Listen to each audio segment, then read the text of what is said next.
আহ, ঠিক কোন অঙ্গরাজ্য থেকে সুখবরটি আসবে এবং নির্বাচনের ফলাফলের একটি মীমাংসা হয়ে যাবে তা এখনো পর্যন্ত স্পষ্ট নয়। কেউ বলছেন জর্জিয়া, কেউ বলছেন অন্য আরও কিছু। কিন্তু এটি পরিষ্কার যে সময় গড়ানোর সঙ্গে সঙ্গে জো বাইডেনের অবস্থান বেশ শক্ত হয়ে উঠছে। কিন্তু এখনও এই মুহূর্তে এসেও ট্রাম্প হেরে যাচ্ছেন এই কথাটি স্পষ্ট করে কেউ বলছেন না, তারাও ট্রাম্পের সম্ভাবনাও টিকিয়ে রাখছেন। তাহলে এই যে টানটান উত্তেজনা এত সময় ধরে, এত দিন ধরে মার্কিন নির্বাচন, সে দেশের জনগণ তো বটেই, বিশ্বজুড়ে ছড়িয়ে রাখলো এই উত্তেজনা, এর শেষ প্রহরটা আসলে কি দাঁড়াবে এবং সেই সঙ্গে ডোনাল্ড ট্রাম্পের ভবিষ্যৎ কি দাঁড়াবে সামনে, এসবই আমরা আলোচনা করব আজকের CSRM জনতন্ত্রে গণতন্ত্রে। আমি আনোয়ার সাদি আপনাদের সঙ্গে রয়েছে, আমার আমন্ত্রিত অতিথি তিনজন। আমার সঙ্গে রয়েছেন সাবেক পররাষ্ট্র সচিব জনাব শহীদুল হক, আমার সঙ্গে রয়েছেন সাবেক রাষ্ট্রদূত জনাব হুমায়ুন কবির এবং আমার সঙ্গে রয়েছেন রেজিস্টার্ড ডেমোক্রেট, তিনি রাজনৈতিক বিশ্লেষক, যুক্তরাষ্ট্র থেকে যুক্ত হচ্ছেন আয়েশা দেওয়ান। আপনাদের তিনজনকে স্বাগত জানাচ্ছি। আয়েশা দেওয়ান, কি বিশ্লেষণ আপনার কাছে, কখন নাগাদ ফলাফল চলে আসতে পারে? ধন্যবাদ নিউজ 24 এবং আপনাকে আমাদের সকল দর্শককে এই প্রবাস থেকে। আজকের সকালটি সত্যি খুব ভালো। এই মাত্র যে আপডেট এসছে, আমি জানি আপনাদের কাছে হয়তো আছে, কিন্তু সেটা হচ্ছে যে বাইডেন 5,580 ভোটে এগিয়ে আছেন পেনসিলভেনিয়াতে। সো ভোট কাউন্ট গতকাল রাতে যেখানে ছিল সেখান থেকে এখন already reverse order. Basically North Carolina বাদ দিলে বাকি চারটিতেই উনি এগিয়ে আছেন। জর্জিয়াতে উনি 0.1% এগিয়ে আছেন, পেনসিলভেনিয়াতেও 0.1, অ্যারিজোনাতে 1.5%-এ এগিয়ে আছেন, নেভাদাতে 0.9%। তো সবগুলোতে এগিয়ে আছে এবং ক্যালকুলেশন ওয়াইজ আমরা যেটা বলছি যে যদি পেনসিলভেনিয়া এসে যায় আগে তাহলে সেখানে হয়ে যাচ্ছে বাইডেনের জন্য, কিংবা নেভাদা অ্যারিজোনা একসাথে এসে গেলে সেখানেও হয়ে যাচ্ছে। আর যদি জর্জিয়া এসে যায় তাহলে একটি কম থাকছে ইলেকট্রাল ভোট, সেটা তারপরে যে স্টেটটি আসবে সেখানেই হয়ে যাবে। তো তিন দিক থেকেই পথ খোলা এবং কখন ফলাফল আসবে এটা এই মুহূর্তে বলা কঠিন, কিন্তু যেমন Washington post, new York Times সবাই প্রেডিক্ট করছে আজকে মিড ডের পর থেকে মোটামুটি কোনো না কোনো একটা সেট, কারণ পেনসিলভেনিয়া সবচেয়ে কাছাকাছি, আর যেগুলো আইনি জটিলতা ছোটখাটো হচ্ছে সেগুলো রিজলভ করে দিয়ে আজকে বিকেলের মধ্যে অবশ্যই আমরা একটা ইন্ডিকেশন পেয়ে যাব। অফিসিয়াল রেজাল্ট আপনারা সবাই জানেন যে ডিসেম্বরেই অফিসিয়াল সাইন অফ হবে প্রত্যেকটি স্টেট থেকে, কিন্তু এখন যেটা হচ্ছে প্রজেকশন করে ফাইনাল যে ভোটিং কাউন্টের পরে যেটা ফাইনাল একটা আউটকাম অ্যানাউন্স করা এবং সেটা দিয়ে ক্যালকুলেট করা, এবং সেটা আমরা আশা করছি যে নেক্সট কয়েক ঘন্টার মধ্যেই মোটামুটি এসে যাবে। যদিও এই মুহূর্তে সর্বদিক থেকেই জো বাইডেনের জয় সুনিশ্চিত, কিন্তু সেটাকে এখন পর্যন্ত শেষ ভোটটি গণনা হওয়ার আগ পর্যন্ত আমরা মনে করি না এটাকে কখনোই বলা উচিত যে সুনিশ্চিত। জি, তাহলে ডোনাল্ড ট্রাম্পের ভবিষ্যৎ কি দাঁড়াবে? ডোনাল্ড ট্রাম্পের ভবিষ্যৎ আইনি পরিক্রমাতে আমেরিকা ডেমোক্রেসির বিগ ফলোয়ার, এবং আমাদের এই দেশে কখনোই রাজনৈতিক চর্চায় সবারই মতামতের প্রকাশ থাকতে পারে, অভিমত থাকতে পারেন, উনিও অনেক কিছু ভাবতে পারেন, কিন্তু যেটা জুডিশিয়াল সিস্টেম আছে কিংবা আইনে যে পাওয়ার ট্রানজিশনের প্রসেস আছে সেটা অবশ্যই ফলো করা হবে। এবং জো বাইডেন যেটা বলছেন বারবারই যে ভীষণ শান্ত থাকতে লোকজনকে, এবং ট্রাম্প যেটা চাচ্ছেন যে মানুষকে প্রভোকেট করতে, তো ওনার ফলোয়ারদের সাথে কিংবা তার যে বেস আছে সেটার সাথে যদি এখন ডেমোক্রেটরাও ইনস্টিগেটেড হয়ে যায় তখনই একটা কেওয়াস সৃষ্টি হবে, and he always love chaos.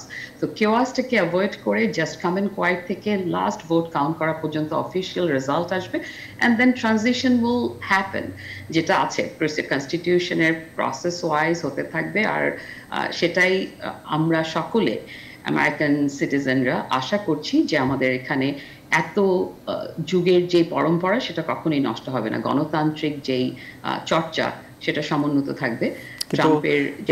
এরই মধ্যে বিশ্ব দেখেছে যে ভোট গণনা কেন্দ্রে ভোটাররা ঢুকে পড়েছে, বিক্ষোভ হয়েছে, হোয়াইট হাউসের সামনে মারামারি হয়েছে।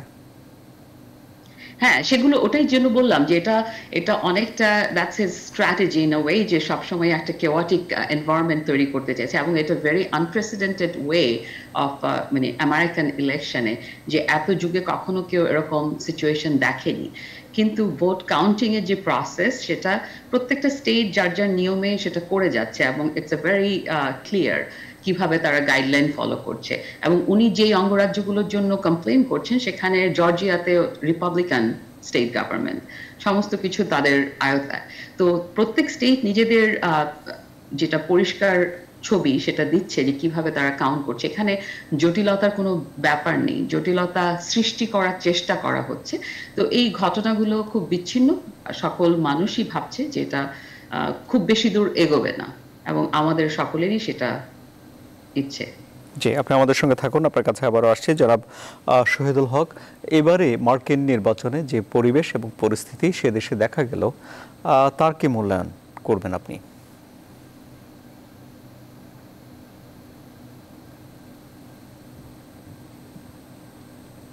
জি, যুক্ত হতে পারছি না। জনাব হুমায়ুন কবির, তাহলে কেমন হলো ইউএস ইলেকশন? ফলাফল তো কয়েক ঘন্টার মধ্যে পাওয়া যাবেই বলা হচ্ছে।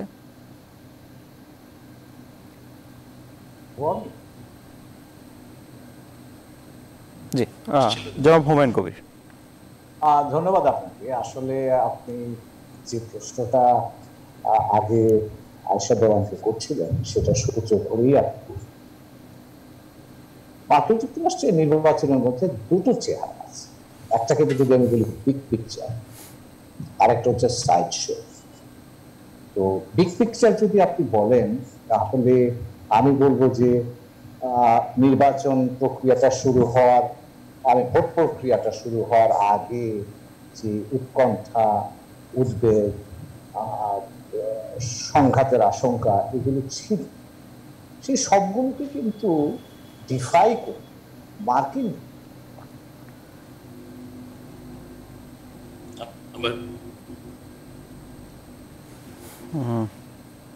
আপনি কি শুনতে পাচ্ছেন আমাকে জনাব হুমায়ুন কবির? না, ওনার সঙ্গে যুক্ত হতে পারছি না। জনাব শহীদুল হক, তাহলে যেসব উৎকণ্ঠা, উদ্বেগ, আশঙ্কা যা কিছুই ছিল, আর কয়েক ঘন্টা পর ফলাফল ঘোষণার মধ্য দিয়ে এই সব কিছুরই অবসান হতে যাচ্ছে, তাই কি? আসলে আমি মনে করি যে এটা হবে কি হবে না সেটার জন্য বোধহয় আমাদেরকে বেশ কিছুদিন অপেক্ষা করতে হবে। কারণ ট্রাম্প এবং তার যে সহযোগীরা আছেন তারা যে মেসেজ সবাইকে দিচ্ছেন সেটা কিন্তু ঠিক আমাদের বক্তা যেভাবে বললেন ওইভাবে মনে হচ্ছে না। তো আমরা অপেক্ষা করি, দেখি। কিন্তু আমি একটা জিনিস বলতে চাই যে এই ইলেকশন প্রসেসটা যে চড়াই উতরাই পার হয়েছে, ডিফিকাল্টিস ফেস করেছে, তাতে যেটা হয়েছে যে আমেরিকার তো ডেমোক্রেসির একটা মডেল তৈরি করা হয়েছিল, বিশেষ করে অনেকদিন ধরেই হয়েছিল। দ্বিতীয় বিশ্বযুদ্ধের পরে ধরে নেওয়া হয়েছিল যে এটা one of the best way to govern a country. ওই জায়গায় কিন্তু একটা বড় ধাক্কা লেগে এক। দুই নম্বর হলো যে আপনারা জানেন যে বোথ হিটলার এবং মুসলিনি দুজনেই কিন্তু একটা ডেমোক্রেটিক প্রসেসের মধ্যে দিয়ে ক্ষমতায় এসেছিলেন। সুতরাং এই যে ডেমোক্রেসির যে মানে একটা মডেল, ওইখানে আমার মনে হয় অনেক প্রশ্ন এর পরে জাগবে। এবং এই ইলেকশন শেষ হওয়ার পরে যদি এটা লিঙ্গার করে কোর্টে তাহলেও করবে। এর আগেও দুই একবার এরকম অবস্থা তৈরি হয়েছিল। যদিও আমি দুজনের সাথে এক বিষয়ে একমত যে এত কিছুর পরেও I think democracy project will survive. এর পিছনে কিন্তু দায়িত্ব থাকবে যে আমেরিকায় যারা এর সাথে জড়িত আছেন তাদের ইন্ডিভিজুয়াল রোল কি, প্লাস রিপাবলিকানরা এখন কি পারবে ট্রাম্পের ওই ইনফ্লুয়েন্স থেকে বেরিয়ে এসে একটা ইন্ডিপেন্ডেন্ট পজিশন নিতে, সেইটা কিন্তু ভেরি ক্রিটিক্যাল। না তারাও যদি, বিশেষ করে সিনেটর কংগ্রেসম্যান যারা আছে তারা যদি সবাই হাউসের রিপ্রেজেন্টেটিভ তারা যদি সবাই ট্রাম্পকে সাপোর্ট করে এবং বলে যে না এটার মধ্যে চুরি হয়েছে, ফেক হয়েছে, এটা হচ্ছে সেটা হয়েছে, লেটস সর্ট ইট আউট, তাহলে কিন্তু পরিস্থিতিটা ঠিক উল্টো হয়ে যাবে। আমি আশা করি at the end sanity will prevail, but you never know. He has always been an very unusual human being. উনি কি করবেন খালি উনি বোধহয় জানেন, আর ওনার আশেপাশে দু চারজন জানেন, তার উপরে নির্ভর। এবং কিছুটা তো উনি লোকজনকে উস্কি দিয়ে, তার নিজের লোককে দিয়ে উস্কে দিয়েছেন। এই ধরনের উস্কানো কিন্তু আমরা এর আগে আমেরিকান হিস্ট্রিতে বোধহয় খুব একটা দেখিনি, দু একটা বার আমি দেখছিলাম হিস্ট্রি। তো আমি যেটা বলতে চাচ্ছিলাম যে এতে কিন্তু ডেমোক্রেসি ক্ষতিগ্রস্ত হলো, এবং কিভাবে আমেরিকা এই ড্যামেজটা কন্ট্রোল করবে তার উপরেই নির্ভর করবে যে আমেরিকার ডেমোক্রেসি ভালো নাকি অন্য গভর্নেন্স মডেলও পৃথিবীতে আছে যেটা আমরা চিন্তা করতে পারি। আপনি জানেন যে অল্টারনেটিভ গভর্নেন্স মডেলও বিশেষ করে এশিয়াতে তো অবশ্যই ইভলভ করেছে। তাহলে কি ওইটা ভালো? Because at the end it is the people's welfare and stability which is critical. আপনি ডেমোক্রেসি কিসের জন্য? স্টেবিলিটির জন্য, মানুষের ভালোর জন্য। এখন এই ডেমোক্রেসির মডেল যদি ওই দুটো ইনশিওর না করতে পারে তাহলে আমাদেরকে তো অল্টারনেটিভ চিন্তাই করতে হবে। ফলে যে সমস্ত রাষ্ট্র এখন নেশন বিল্ডিং এ আছে, ডেমোক্রেসি বিল্ডিং এ আছে, তারাও কিন্তু নতুন করে চিন্তা করা শুরু করবে যে আমরা কি হাইব্রিড কোন সিস্টেমের মধ্যে যাব যদি এই ডেমোক্রেসি ফুল প্রুফ না হয়। আমেরিকার মতো দেশে যদি ফুল প্রুফ না হয় তাহলে আমাদের দেশে কি করে টিকবে? এই পর্যায়ে আমি এই বলেই শেষ করতে চাই। জি, আমি আপনার কাছে আবার আসবো। জনাব শহীদুল হক, তাহলে আমেরিকার এই নির্বাচন যা যা ঘটে গেল তা বিশ্বের অন্যান্য দেশে যেখানে গণতন্ত্র আছে এবং গণতন্ত্র পছন্দ করে এমন মানুষ বসবাস করে তাদের উপরে কি ধরনের প্রভাব ফেলবে? আমি বললাম যে আমি যাচ্ছি, জি আমি জনাব হুমায়ুন কবিরের কাছে যাচ্ছি। আচ্ছা, হুমায়ুনের কাছে যাচ্ছি। আর যেটা বলছিলাম যে আসলে ডেমোক্রেসি একটা প্রক্রিয়া, এবং ডেমোক্রেসি তো পারফেক্ট ফর্ম বলে কিছু নাই। এটা প্র্যাকটিসের মধ্য দিয়ে, চ্যালেঞ্জ এবং সেটা সলিউশনের মধ্য দিয়ে এগিয়ে যায়। এবং মার্কিন যুক্তরাষ্ট্র আজকে যেটা দেখছে, এই ধরনের সিচুয়েশন কিন্তু আর্লি 60s তৈরি হয়েছিল একবার, যে যারা অশ্বেতাঙ্গ তাদের অধিকার নিয়ে আন্দোলন হয়েছে। তারপর 1964 সালে গিয়ে আইনের মাধ্যমে তাদের অধিকার দেওয়া হয়েছে। তারপর থেকে আমরা 50 বছর সামনে এসেছি। এখন আবার সেই জায়গাটায় অধিকার কতটা পাওয়া গেল, সেটা চর্চাটা কিভাবে হচ্ছে, তার একটা মূল্যায়ন তো হতেই পারে। এবং সেই মূল্যায়নের প্রেক্ষিতে আমরা সমস্যার একটা আঙ্গিক দেখতে পাচ্ছি।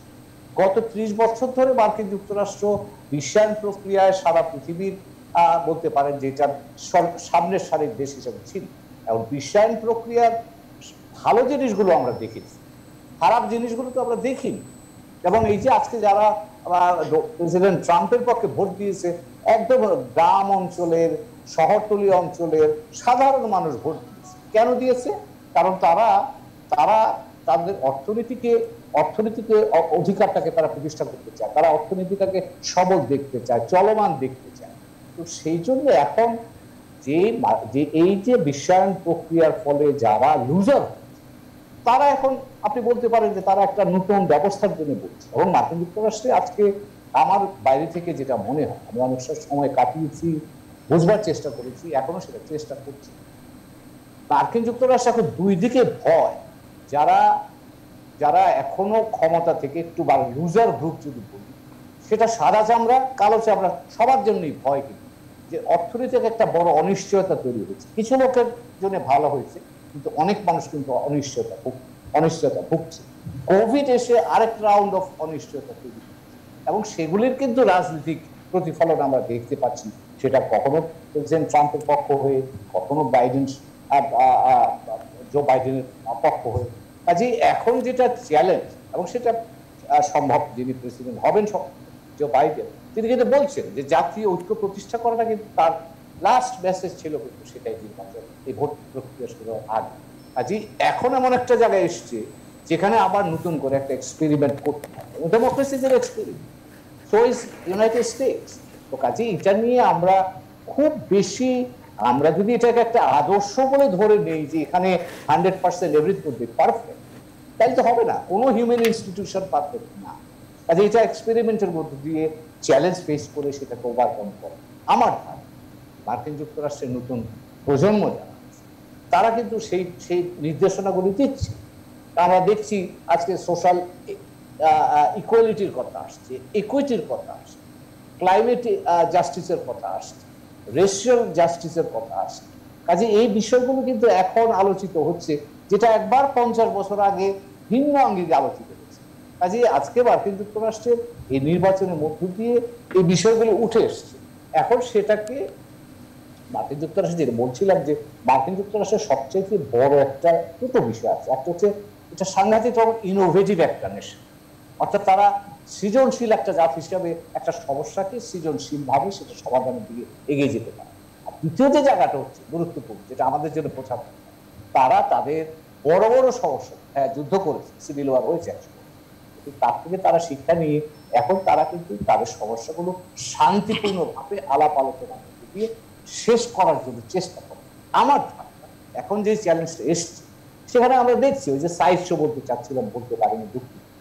সাইড শো গুলো হচ্ছে এগুলি রাজনৈতিক বক্তব্য, আপনি এক ধরনের উত্তেজনা তৈরি করা, এগুলি সাইড শো। মেইন শোটা হচ্ছে যদি দেখেন, বা মেইন স্টোরি হচ্ছে মার্কিন জনগণ তাদের অধিকারটাকে প্রতিষ্ঠা করার জন্য শক্তভাবে তারা দাঁড়িয়েছে, এবং সেটাই বা কিন্তু এই নির্বাচনের সবচেয়ে প্রধান বিষয় বলে মেইন স্টোরি বলে আমি মনে করি। এবং যখন তারা তাদের অধিকার ভিত্তিক করে তখন মনে রাখবেন সেখানে গণতন্ত্র নিশ্চয়ই শক্তিশালী হবে এবং নতুন প্রেক্ষাপটে নতুন ভাবে সামনে।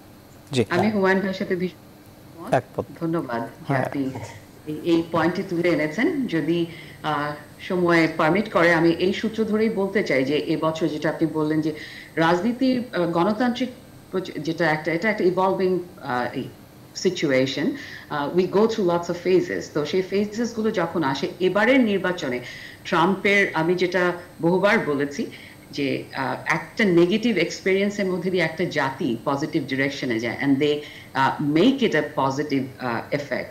এবারের নির্বাচনের মতো সংখ্যক vote, highest number of voters went out to vote COVID এর মতো সময়।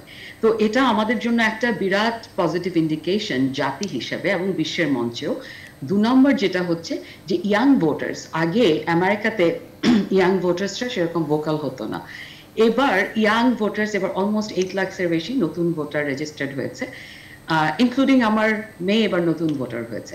তারা সকলে যেই উদ্দীপনা ওদের মধ্যে যে কাজ করেছে যে আমাদের ডেমোক্রেটিক প্রসেসটা স্যাবোটেজ হচ্ছে, we need to participate in it, active voice রাখা দরকার। এটা খুবই দরকার একটা গণতান্ত্রিক পন্থাকে এগিয়ে নিয়ে যাওয়ার জন্য। যেটা হুমায়ুন ভাই বললেন যে ইনোভেটিভ প্রসেস ওভারঅল যে ক্রাইসিস, হ্যাঁ আমরা এটা অবশ্যই স্বীকার করি যে আমেরিকান গণতন্ত্রে সমাজ ব্যবস্থায় যে ক্রাইসিসটি গত 4 বছরে 2016 আগ থেকে শুরু হয়েছে সেটাকে আমাদের ওভারকাম করতে হবে, এবং পিপল আর অ্যাকনলেজিং ইট। আর যেটা ট্রাম্পের যে বেসটা তৈরি হয়েছে এবং মানুষের মধ্যে আপনি দেখবেন যে শুধু গ্রামে গঞ্জে নয়, এটা আরেকটা ব্যাপার আমি বলতে চাই যে গ্রামে এবার ভোটাররা অ্যাক্টিভ ভাবে ভোট দিয়েছে, which is a good sign যে তারা তাদের রাইটস এর জন্য কথা বলতে চায়। কিন্তু তাদের কাছে যে মেসেজটা পৌঁছেছে সেটা ট্রাম্প খুব স্ট্যাটিস্টিক্যালি খুব কি বলে সেন্টিমেন্ট মাসাজ করে গেছে। তার যেমন উনি কখনো একটা কথা বলেনি, যেখানে যেটা দরকার সেটা বলেছে। ওয়াল স্ট্রিটকে যখন কন্ট্রোল করতে হচ্ছে, giving all the financial benefits, যে ট্যাক্স কাট দিচ্ছি, এটা করছি। গ্রামে যে আমেরিকার যে রাস্টভেল এরিয়া, সেখানে বলেছে গত 6 বছর ধরে ক্যাম্পেইন হয়েছে যে আমরা জব ফিরিয়ে আনছি, all these factory jobs are going to come back, but the reality is we cannot get back those jobs because of the modernization, globalization. We move forward. এখন আমাদেরকে স্কিল সেট গুলোকে রিশিফট করতে হবে। যে আগে একটা ফ্যাক্টরিতে 10 জন লোক যে কাজ করতো সেটা এখন 2 জন করতে পারে, the help of the computerization and the technology advancement এর জন্য। So what we need to do, we need to shift our manpower towards the technology to regain that power within the country. সেটা না করে আমরা যদি বলি যে আমরা ফ্যাক্টরিতে জব ফিরিয়ে আনবো, এটা মিথ্যে আশ্বাস দেওয়া।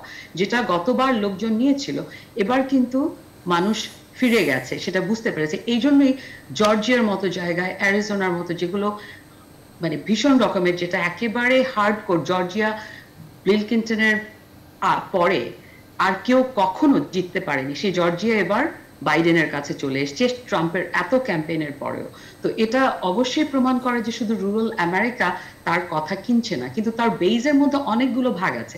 আমি বাংলাদেশি হিসেবে বলবো যে আমাদের সাউথ এশিয়ান কমিউনিটিতে কিন্তু আমরা 2016তেও দেখিনি এত ট্রাম্প সাপোর্টার ছিল।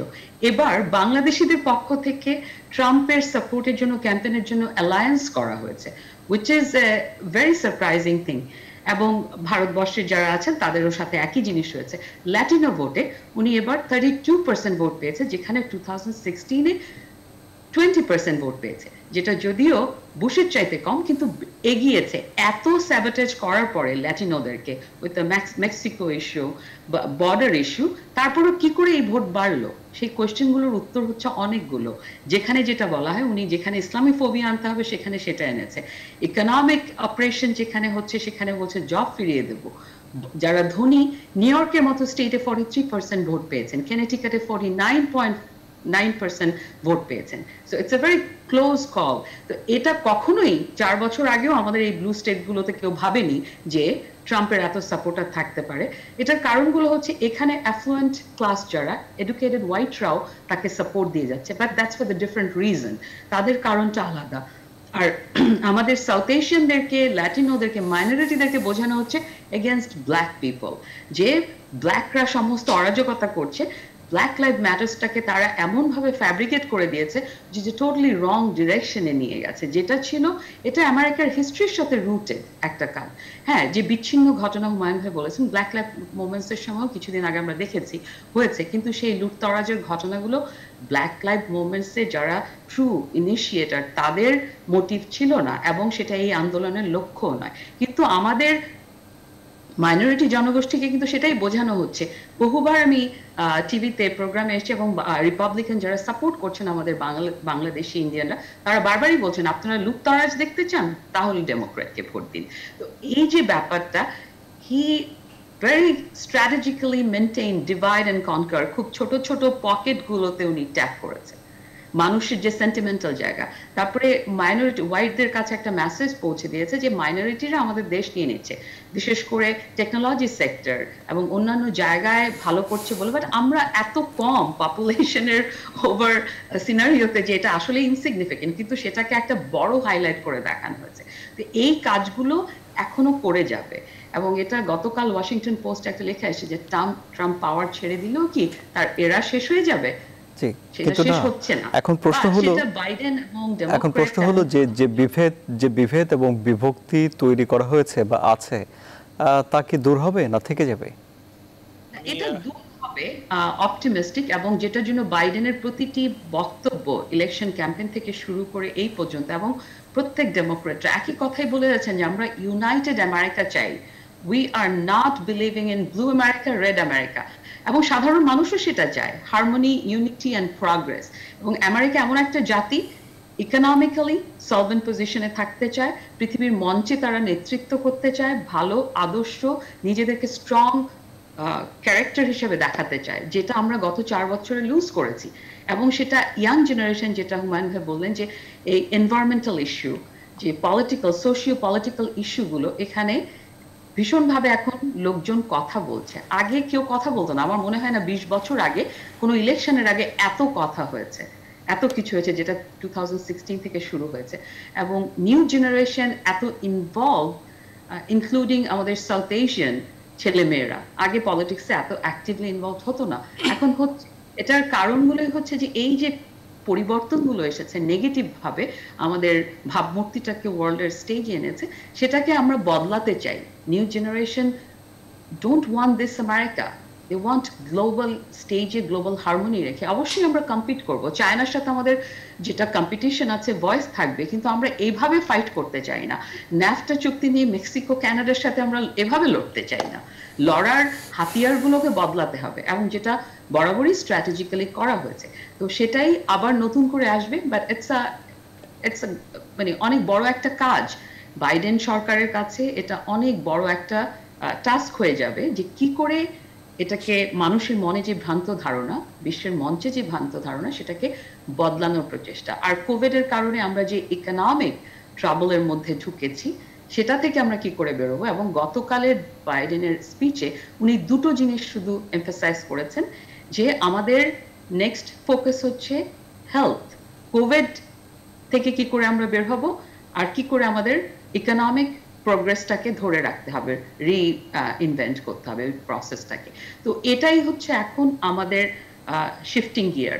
আর এগুলো যেগুলো হুমায়ুন ভাই বলেন যে সাইডে যেসব আইসোলেটেড ঘটনা হচ্ছে, এগুলো হ্যাঁ এটা হতে থাকবে কিছুদিন পর্যন্ত, বাট আমেরিকার হিস্ট্রি দেখলে দেখা যায় যে people are very resilient and progressive and innovative. তারা এগুলো ভুলে একসময় যখন বুঝবে যে এটাতে আলটিমেটলি আমাদের কোনো উন্নতি হচ্ছে না, তখন ট্রাম্পের কাছ থেকে সরে আসবে। এবং আমার আশা যে রিপাবলিকানদের মধ্যে বহু নেতৃত্বে যারা আছেন, তারা এটা বরাবরই অনুধাবন করেছেন, কিন্তু ট্রাম্পের জন্য হয়তো বলতে পারেননি। এবার হয়তো সময় এসেছে সেই ডাইরেকশনে আবার যাবেন। একটা বিরতি নেই আপনার এই কথার সঙ্গে সঙ্গে। সুপ্রিয় দর্শক, আমাদের সঙ্গে থাকুন।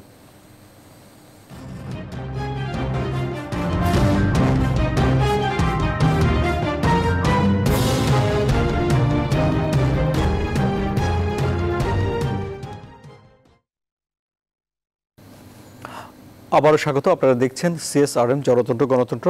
জনাব শহীদুল হক, নতুন সরকার যখন আসে তা নিয়ে অনেক হিসাব নিকাশ হয়। যেমন বাংলাদেশে আমাদের পররাষ্ট্রমন্ত্রী বলেছেন যে যিনি ক্ষমতায় আসুন না কেন, ব্যক্তি দিয়ে তো আর নীতি পরিবর্তন হয় না, তো বাংলাদেশের তেমন কিছু ভাবার নেই। ব্যবসায়ীদের অনেকেই বলছেন যে তারা শুধু চান যুক্তরাষ্ট্রের বাজারে শুল্কমুক্ত পণ্যের রপ্তানি সুবিধা। কে ক্ষমতায় এলো না এলো সে বিষয়টি এমন মুখ্য নয়। তাহলে যদি বাইডেন এই পরিস্থিতিতে মার্কিন প্রেসিডেন্ট হয়ে ওঠেন, তাহলে এই দেশের এই অঞ্চলের কি কি বিষয় ঘটতে পারে? ধন্যবাদ। ওই আপনার প্রশ্নে যাওয়ার আগে আমি একটু আগের আলোচনায় রিফ্লেকশন করি।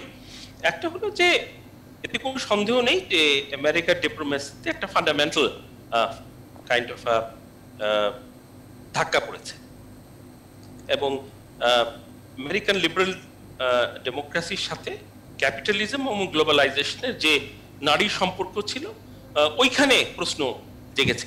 ফলে ভবিষ্যতে আমরা দেখবো যে এইটা কিভাবে ওই রাপচারটাকে ওনারা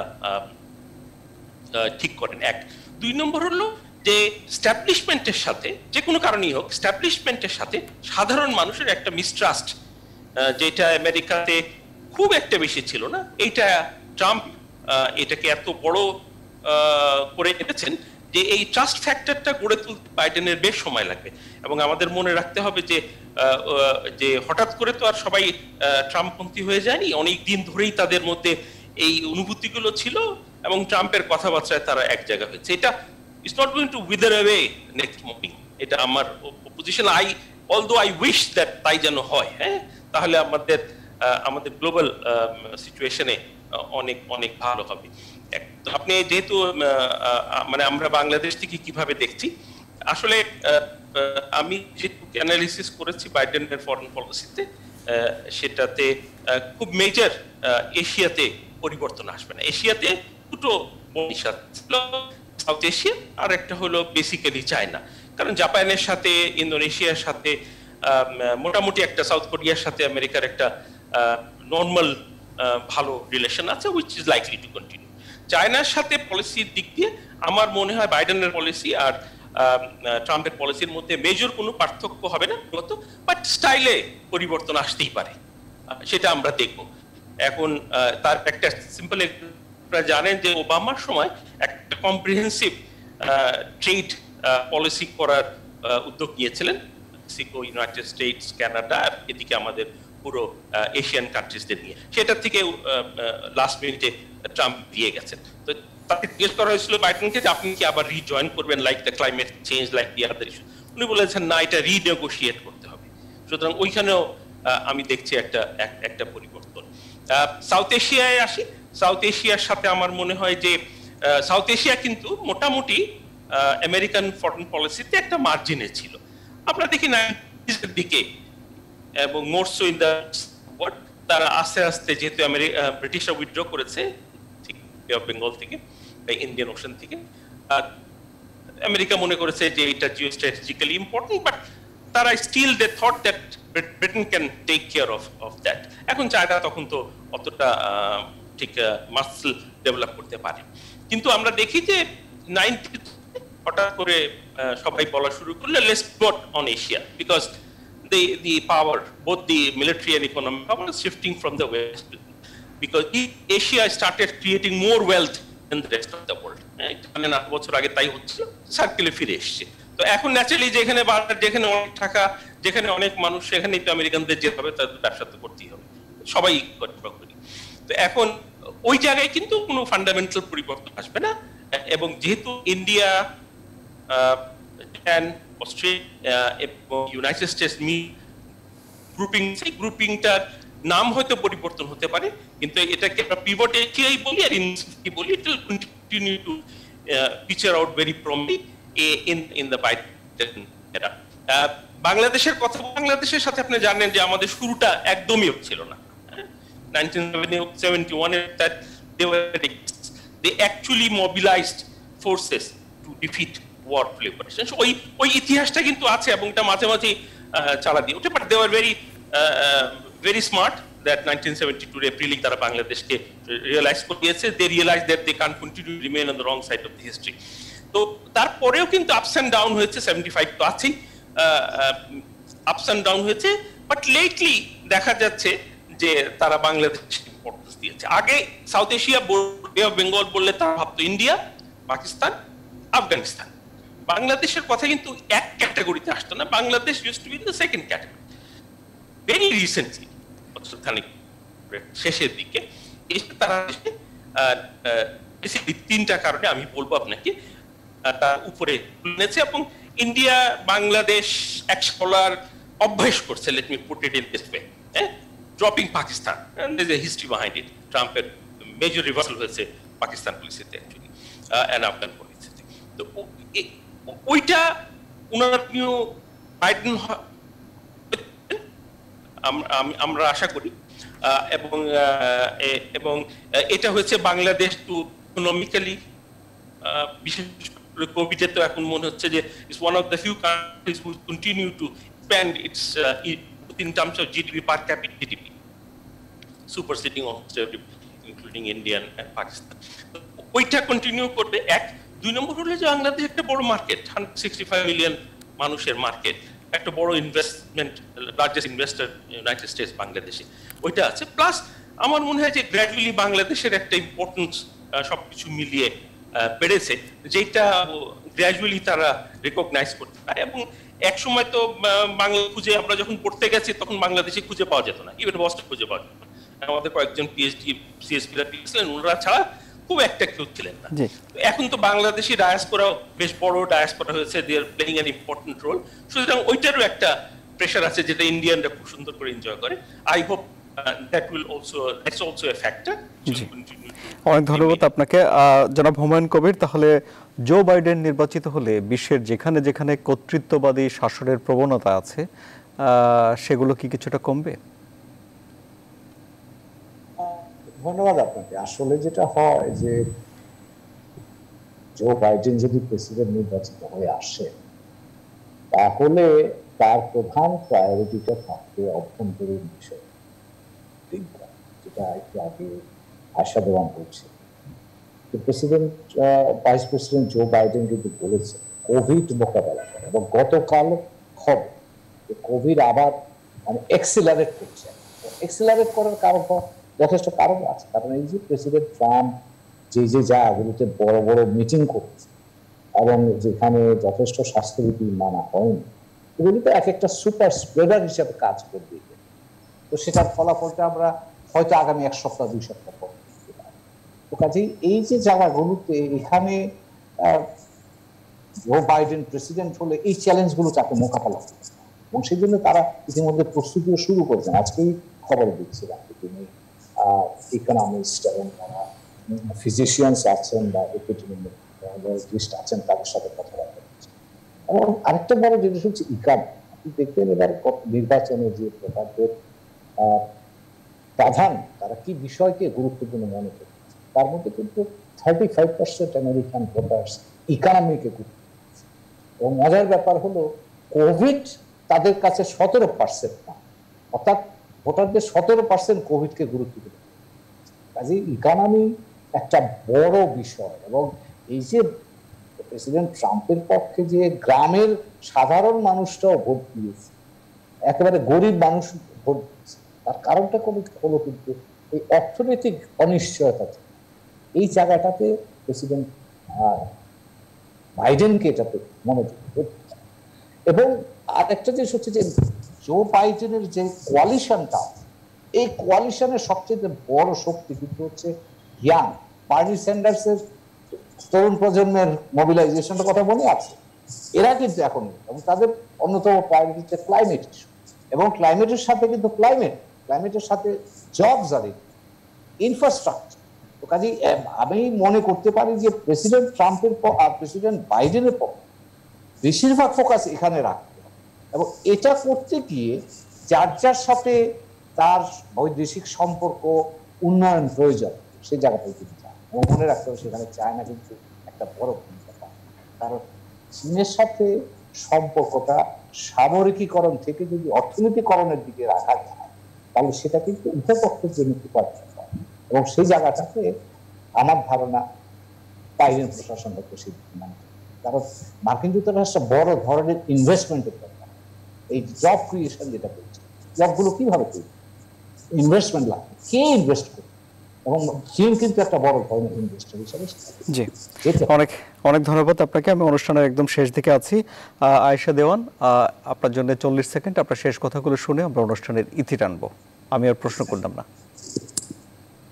ধন্যবাদ নিউজ 24 এর সকল দর্শককে এবং আয়োজনকর্তাদেরকে, সেই সাথে আমার সাথে যারা প্যানেলে ছিলেন, মিস্টার শহীদুল হক এন্ড হুমায়ুন কবির ভাই, দুজনকেই অনেক অনেক ধন্যবাদ যে আজকে আপনাদের সাথে আমি আলোচনায় আসতে পেরেছি। আর আমাদের সকল দর্শকের জন্য, আমাদের এই মার্কিন যুক্তরাষ্ট্রের নাগরিক হিসাবে এবং ডেমোক্রেট হিসাবে আমার আশা থাকবে যে আমরা আগামীতে বিশ্বের মঞ্চে মার্কিন যুক্তরাষ্ট্রের যে ভাবমূর্তি ছিল জো বাইডেন সেটা ফেরত নিয়ে আসতে পারবেন। সময় লাগবে, এবং যে কোনো জাতির উন্নয়নের জন্য মাঝে মাঝে এরকম কিছু অস্থির সময় কিংবা পরীক্ষার মধ্যে দিয়ে যেতে হয়। সেরকম ভাবেই গত 4 থেকে 6 বছর আমরা গেছি, এবং আমাদের জন্য সুদিন আসছে। আমাদের নতুন প্রজন্মের কাছে আমরা আরেকটি চমৎকার গণতান্ত্রিক পন্থা রেখে যেতে পারবো, এটাই আমাদের আশা থাকবে। এবং বিশ্বের সকল মানুষের সাথে আমরা মানবতার মঞ্চে দাঁড়িয়ে কাজ করে যাব। ধন্যবাদ। অনেক ধন্যবাদ সবাইকে, এবং সুপ্রিয় দর্শক, আপনারা যারা এই অনুষ্ঠান দেখছেন তাদেরকে অনেক ধন্যবাদ। প্রতি রাত 8টায় আমাদের এই অনুষ্ঠান হয়। CSRM জনতন্ত্র গণতন্ত্র দেখার আমন্ত্রণ রইল।